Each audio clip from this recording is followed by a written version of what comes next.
Guys, today in this video gonna to show you how to desktop icons moving in Windows 10 PC. So guys, if you want to stop desktop icons moving in Windows 10, so very easy. Firstly, right click, after click on personalize, after click on themes,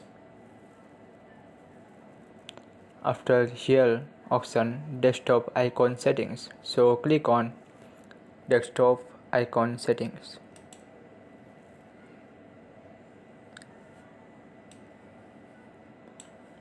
After this option, allow themes to change desktop icon, so uncheck this box.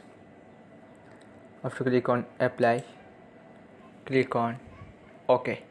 That is. So guys, this is very simple and easy method if you want to stop desktop icons moving in Windows 10 PC.